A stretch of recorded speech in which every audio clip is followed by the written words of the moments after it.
जय Malhar news चॅनलच्या सर्व प्रेक्षकांना सपना चौधरीचा नमस्कार।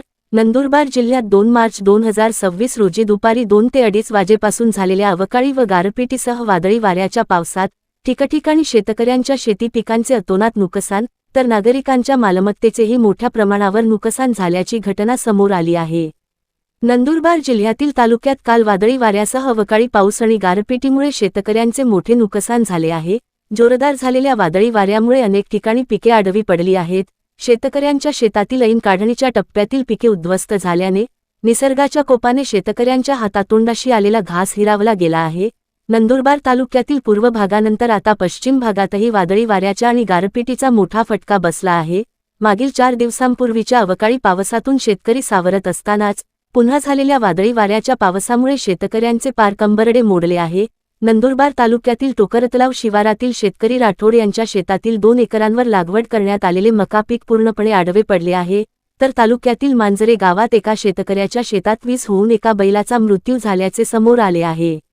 या झालेल्या अवकाळी वादळ वाऱ्याच्या गारपीट पावसामुळे नंदुरबार तालुक्यातील नांदरखेडा, आष्टे आणि टोकरतलाव परिसरातील शेतकऱ्यांना मोठा फटका बसला आहे।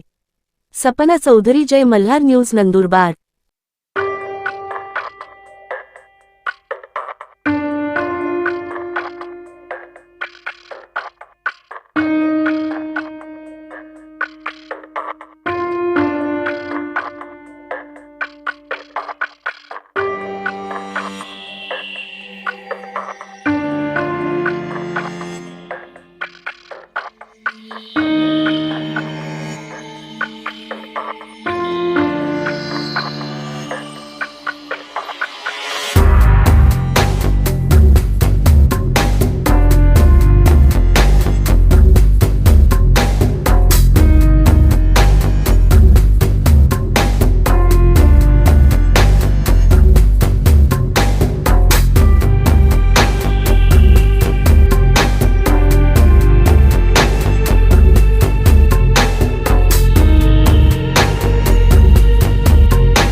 माझे नाव वासू कर्मक राठोड। हे काल ते पाणी पहिला हवा जोराने चालली, मग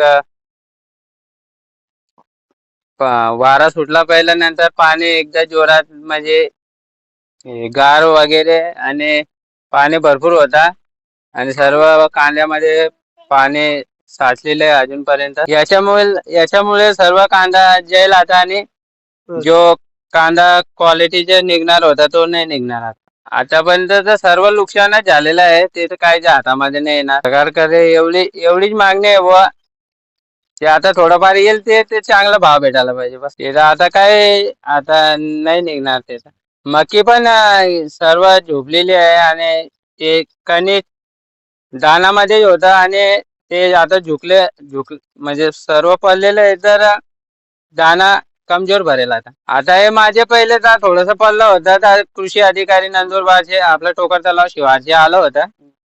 ते केलेलं आहे आता, पण आता ते भेटणार का नाही भेटणार ते आता प्रोसेस ते सरकारकडे राहील.